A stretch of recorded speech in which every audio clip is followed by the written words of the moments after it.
Chapter 26. Mrs. Gardiner's caution to Elizabeth was punctually and kindly given on the first favourable opportunity of speaking to her alone. After honestly telling her what she thought, she thus went on. "You are too sensible a girl, Lizzie, to fall in love merely because you are warned against it, and therefore I am not afraid of speaking openly. Seriously, I would have you be on your guard. Do not involve yourself, or endeavour to involve him, in an affection which the want of fortune would make so very imprudent. I have nothing to say against him. He is a most interesting young man, and if he had the fortune he ought to have, I should think you could not do better. But as it is, you must not let your fancy run away with you. You have sense, and we all expect you to use it. Your father would depend on your resolution and good conduct, I am sure. You must not disappoint your father." "My dear aunt, this is being serious indeed." "Yes, and I hope to engage you to be serious likewise." "Well, then, you need not be under any alarm. I will take care of myself, and of Mr. Wickham too. He shall not be in love with me, if I can prevent it." "Elizabeth, you are not serious now." "I beg your pardon, I will try again. At present I am not in love with Mr. Wickham. No, I certainly am not. But he is, beyond all comparison, the most agreeable man I ever saw, and if he becomes really attached to me, I believe it will be better that he should not. I see the imprudence of it. Oh, that abominable Mr. Darcy! My father's opinion of me does me the greatest honour, and I should be miserable to forfeit it. My father, however, is partial to Mr. Wickham. In short, my dear aunt, I should be very sorry to be the means of making any of you unhappy. But since we see every day that where there is affection, young people are seldom withheld by immediate want of fortune from entering into engagements with each other, how can I promise to be wiser than so many of my fellow creatures if I am tempted? Or how am I even to know that it would be wisdom to resist? All that I can promise you, therefore, is not to be in a hurry. I will not be in a hurry to believe myself his first object. When I am in company with him, I will not be wishing. In short, I will do my best." "Perhaps it would be as well if you discouraged his coming here so very often. At least you should not remind your mother of inviting him." "As I did the other day," said Elizabeth with a conscious smile. "Very true, it will be wise in me to refrain from that. But do not imagine that he is always here so often. It is on your account that he has been so frequently invited this week. You know my mother's ideas as to the necessity of constant company for her friends. But really, and upon my honour, I will try to do what I think to be the wisest. And now I hope you are satisfied." Her aunt assured her that she was, and Elizabeth having thanked her for the kindness of her hints, they parted, a wonderful instance of advice being given on such a point, without being resented. Mr. Collins returned into Hertfordshire soon after it had been quitted by the Gardiners and Jane, but as he took up his abode with the Lucases, his arrival was no great inconvenience to Mrs. Bennet. His marriage was now fast approaching, and she was at length so far resigned as to think it inevitable, and even repeatedly to say, in an ill-natured tone, that she "wished they might be happy." Thursday was to be the wedding day, and on Wednesday Miss Lucas paid her farewell visit, and when she rose to take leave, Elizabeth, ashamed of her mother's ungracious and reluctant good wishes, sincerely affected herself, accompanied her out of the room.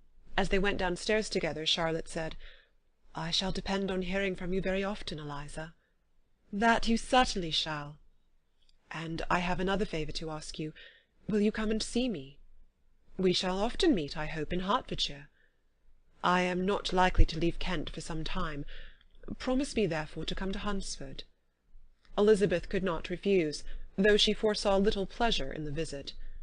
"My father and Maria are coming to me in March," added Charlotte, "and I hope you will consent to be of the party. Indeed, Eliza, you will be as welcome as either of them." The wedding took place.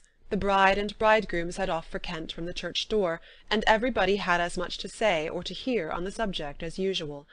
Elizabeth soon heard from her friend, and their correspondence was as regular and frequent as it had ever been. That it should be equally unreserved was impossible. Elizabeth could never address her without feeling that all the comfort of intimacy was over, and though determined not to slacken as a correspondent, it was for the sake of what had been, rather than what was.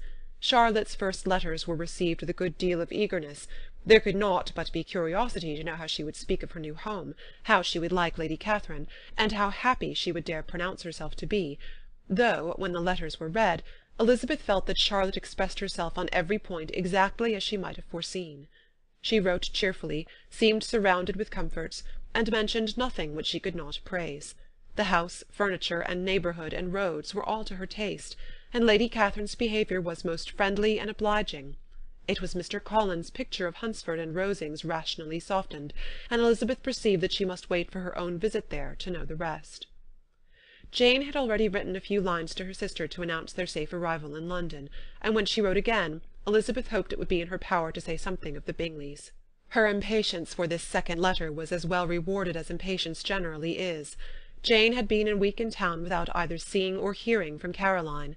She accounted for it, however, by supposing that her last letter to her friend from Longbourn had by some accident been lost. "My aunt," she continued, "is going to-morrow into that part of the town, and I shall take the opportunity of calling in Grosvenor Street." She wrote again when the visit was paid, and she had seen Miss Bingley. "I did not think Caroline in spirits," were her words, "but she was very glad to see me, and reproached me for giving her no notice of my coming to London. I was right, therefore, my last letter had never reached her. I inquired after their brother, of course. He was well, but so much engaged with Mr. Darcy that they scarcely ever saw him. I found that Miss Darcy was expected to dinner. I wish I could see her. My visit was not long, as Caroline and Mrs. Hurst were going out. I dare say I shall see them soon here." Elizabeth shook her head over this letter. It convinced her that accident only could discover to Mr. Bingley her sister's being in town. 4 weeks passed away, and Jane saw nothing of him. She endeavoured to persuade herself that she did not regret it, but she could no longer be blind to Miss Bingley's inattention. After waiting at home every morning for a fortnight, and inventing every evening a fresh excuse for her, the visitor did at last appear, but the shortness of her stay, and yet more, the alteration of her manner, would allow Jane to deceive herself no longer. The letter which she wrote on this occasion to her sister will prove what she felt. "My dearest Lizzie will, I am sure, be incapable of triumphing in her better judgment at my expense, when I confess myself to have been entirely deceived in Miss Bingley's regard for me. But, my dear sister, though the event has proved you right, do not think me obstinate if I still assert that, considering what her behaviour was, my confidence was as natural as your suspicion. I do not at all comprehend her reason for wishing to be intimate with me, but if the same circumstances were to happen again, I am sure I should be deceived again. Caroline did not return my visit till yesterday, and not a note, not a line, did I receive in the meantime. When she did come, it was very evident that she had no pleasure in it. She made a slight, formal apology for not calling before, said not a word of wishing to see me again, and was in every respect so altered a creature, that when she went away I was perfectly resolved to continue the acquaintance no longer.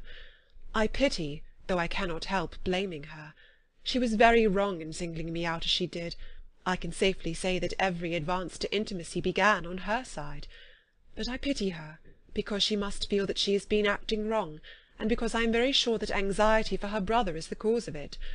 I need not explain myself further, and though we know this anxiety to be quite needless, yet if she feels it, it will easily account for her behaviour to me, and so deservedly dear as he is to his sister, whatever anxiety she must feel in his behalf is natural and amiable. I cannot but wonder, however, at her having any such fears now, because if he had at all cared about me, we must have met long ago. He knows of my being in town, I am certain, from something she said herself, and yet it would seem, by her manner of talking, as if she wanted to persuade herself that he is really partial to Miss Darcy. I cannot understand it. If I were not afraid of judging harshly, I should be almost tempted to say that there is a strong appearance of duplicity in all this. But I will endeavour to banish every painful thought, and think only of what will make me happy, your affection, and the invariable kindness of my dear aunt and uncle. Let me hear from you very soon. Miss Bingley said something of his never returning to Netherfield again, of giving up the house, but not with any certainty. We had better not mention it. I am extremely glad that you have such pleasant accounts from our friends at Hunsford. Pray go to see them with Sir William and Maria. I am sure you'll be very comfortable there. Yours, etc. This letter gave Elizabeth some pain, but her spirits returned as she considered that Jane would be no longer duped by the sister at least. All expectation from the brother was now absolutely over. She would not even wish for a renewal of his attentions. His character sunk on every review of it, and as a punishment for him, as well as a possible advantage to Jane, she seriously hoped that he might really soon marry Mr. Darcy's sister, as, by Wickham's account, she would make him abundantly regret what he had thrown away. Mrs. Gardiner about this time reminded Elizabeth of her promise concerning that gentleman, and required information, and Elizabeth had such to send as might rather give contentment to her aunt than to herself. His apparent partiality had subsided, his attentions were over, he was the admirer of some one else. Elizabeth was watchful enough to see it all, but she could see it and write of it without material pain. Her heart had been but slightly touched, and her vanity was satisfied with believing that she would have been his only choice, had fortune permitted it. The sudden acquisition of £10,000 was the most remarkable charm of the young lady to whom he was now rendering himself agreeable, but Elizabeth, less clear-sighted perhaps in this case than in Charlotte's, did not quarrel with him for his wish of independence. Nothing, on the contrary, could be more natural, and while able to suppose that it cost him a few struggles to relinquish her, she was ready to allow it a wise and desirable measure for both, and could very sincerely wish him happy. All this was acknowledged to Mrs. Gardiner, and after relating the circumstances, she thus went on.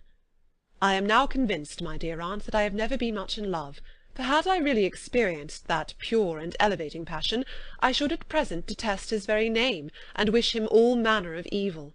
But my feelings are not only cordial towards him, they are even impartial towards Miss King.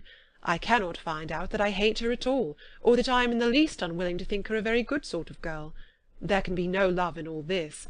My watchfulness has been effectual, and though I certainly should be a more interesting object to all my acquaintances were I distractedly in love with him, I cannot say that I regret my comparative insignificance. Importance may sometimes be purchased too dearly. Kitty and Lydia take his defection much more to heart than I do. They are young in the ways of the world, and not yet open to the mortifying conviction that handsome young men must have something to live on as well as the plain. End of chapter 26.